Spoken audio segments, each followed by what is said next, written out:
kerja malakul maut, ambil barang. Barang apa ada dalam tubuh kita? Ar-ruh. Ruh ada. Ada roh ni kita boleh hadir mana ni? Hak tak ada roh ni duduklah kubur dak hari dah. Ada roh ni, roh ni tugas malaikat maut ambil balik. Kaki dah ambil, hidung dah cara, mata elok situ kan. Perut dak kosek. Nah, tangan tambah. Dia nak roh. Tugas dia ambil roh. Nah, dia ada tugas masing-masing. Macam JPJ tak cara kalau kita timbang lebong. Kita jual pasar dacing kita lebong. Dacing memang lebong. Faham? Kita lebong, orang JPJ lalu. Dia tak cara. Kan bagian dia. Betul tak? Orang jabat tanah, pengaruh jabat tanah dia pergi ngai tu. Pulak tenggo, duduk atas batu, duduk ngai ikan merah. Nak, sebuah buk.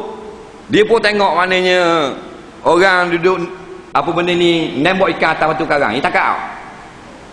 Takak tak? Tak, mana ada kuasa. Mun jabat tanah bah, ni laut. Tak ada kuasa. Faham? Bidang lain gitu juga. Jabatan maut, ketua pengarahnya malakul maut. Kerja dia ambil satu barang yang berharga, barang yang sangat tua daripada jasad, roh kita. Nah, dalam surga ada dah duduk lakan sulbi tu Adam, beriak cok kali masa tu. Nah, ada dah masa duduk dalam sulbi tu Adam, cerita sama dah. Nah, ada belaka dah sama tua roh. Dalam bentuk benih yang sangat halus, tu panggil alam arwah. Ada belaka kita masa tu ada entitas gawak, ada masa tu sama. Ada belaka. Abang Allah ada. Abang I ada tak? Ada belaka. Nah. Barang berharga itulah malaikat pun ambil. Malaikat ni ambil. Bubur dalam perut mak kita. Nama apa malaikat? Ambil malaikat tu bolang perut mak kita. Malaikat Isra. Hai, tak kena. Catuk selalu macam ikan cono Malaikat apa? Malaikat yang memasukkan roh, diperintahkan oleh Allah Subhanahu wa taala supaya pergi kepada kandungan ibu kita.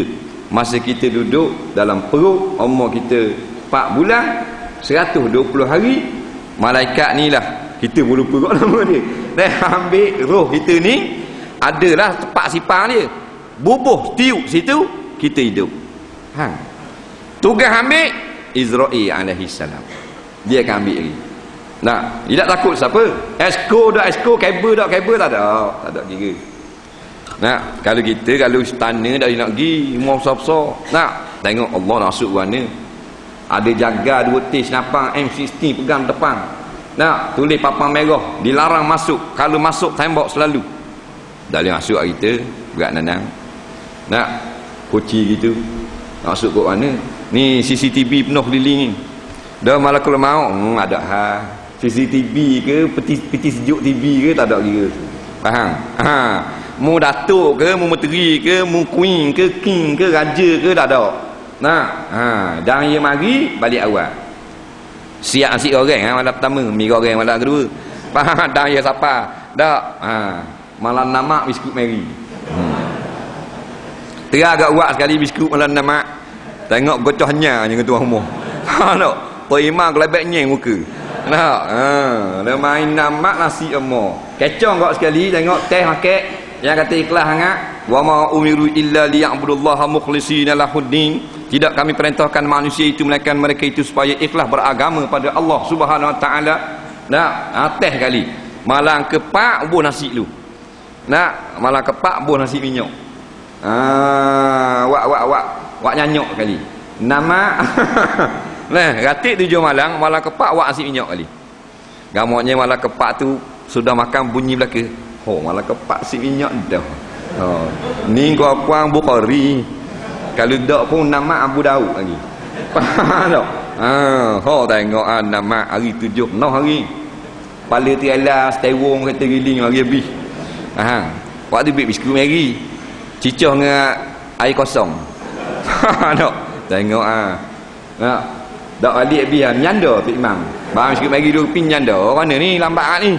Saya ada kerja pula ni. Bang mau kata kerja apa? Tak ada kerja habis dah. Habis skop lah ni. Tok Bilal kata jangan buat korang gitu. Faham tak? Aku dah makan dah bagi tadi. Faham tak? Ha. Dak sungguh wallahi pun. Sumpah sepul. Faham? Memang misku nazar dah. Tengok esok. Habis dah kopi yang ngopak.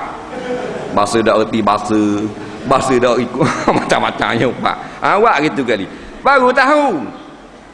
Dr. Wahbah Zuhairi sebut dalam kitab Fiqh Al-Islami kalau kita tahlil tu dak ikhlas. Tak, macam mana kita nak dapat pahala? Bila pahala tak dapat, macam mana kita nak kata Allahumma ya sawaba ma qara'na minal Quran ila fulan ibnu fulan. Tak ada pahala. Faham?